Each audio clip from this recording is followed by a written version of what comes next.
અનેક મહત્વપૂર્ણ સમાચાર સુરતથી સામે આવી રહ્યા છે તેના પર નજર કરીએ તો સુરતના મહુવા બાદ બારડોલી વરસાદથી પ્રભાવિત થયું છે તો દક્ષિણ ગુજરાતને મેઘો ઘંગોળી રહ્યો છે ત્યારે સુરત મહુવા બાદ બારડોલીમાં ધોધમાર વરસાદ ઉપરવાસમાં ભારે વરસાદથી ડોસવાડા ડેમમાં પાણીની આવક નોંધાઈ છે। ડેમમાં પાણીની આવક થતાં મીંઢોળા નદીમાં પાણી છોડવાની ફરજ પડી છે। પાણીની આવકમાં સતત વધારો થઈ રહ્યો છે। ખાડા વિસ્તારમાં 150થી વધુ ઘરોમાં વરસાદી પાણી ઘૂસી ચૂક્યા છે તો તંત્રની નબળી કામગીરીને લઈને લોકોમાં પણ રોષ। સુરતના મહુવા બાદ બારડોલી વિસ્તાર વરસાદથી પ્રભાવિત થયો છે। અતિશય વરસાદને કારણે લોકોના ઘરોમાં વરસાદી પાણી ઘૂસી ચૂક્યા છે। ઉપરવાસમાં ભારે વરસાદથી ડોસવાડા ડેમમાં પાણીની ભારે આવક નોંધાઈ રહી છે જેના કારણે મીંઢોળા નદીમાં ડેમનું પાણી છોડવામાં આવી રહ્યું છે। તો ટીવી સ્ક્રીન પર આ એક્સક્લુઝિવ દ્રશ્યો। ખાડા વિસ્તારમાં 150થી વધુ એવા ઘરો કે જેમાં વરસાદી પાણી ઘૂસી ચૂક્યા છે। લોકો પારાવાર મુશ્કેલીઓનો સામનો કરવા માટે મજબૂર બન્યા છે ત્યારે તંત્રની નિષ્ફળ કામગીરીને લઈને લોકોમાં ભારે રોષ જોવા મળી રહ્યો છે। 150 જેટલા પરિવાર કે જેના હાલ બેહાલ થયા છે।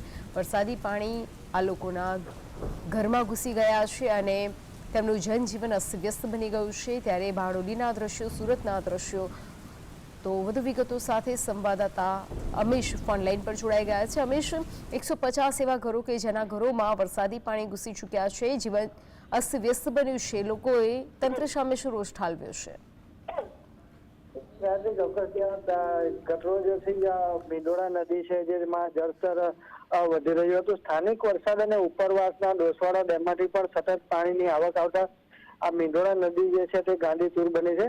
આ બારડોલીના અહીંયા જે મીંઢોળા નદી પસાર થાય છે જ્યાં કોર્ટની સામેનો ખાડા વિસ્તાર છે, 150થી વધુ ઘરો આવેલા છે।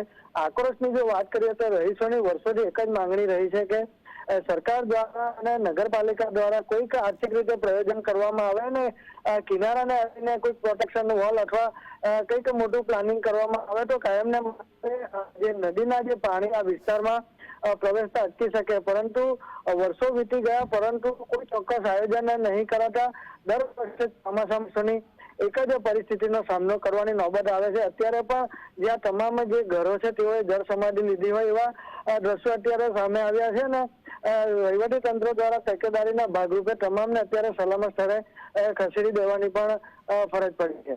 જી, ડેમમાં સતત પાણીની આવક નોંધાઈ છે, તંત્ર દ્વારા શું કામગીરી કરવામાં આવી છે? કારણ કે હજુ પણ એક સપ્તાહ સુધી ભારે વરસાદની આગાહી હવામાન વિભાગ દ્વારા વ્યક્ત કરાઈ છે ત્યારે તંત્રની શું કામગીરી?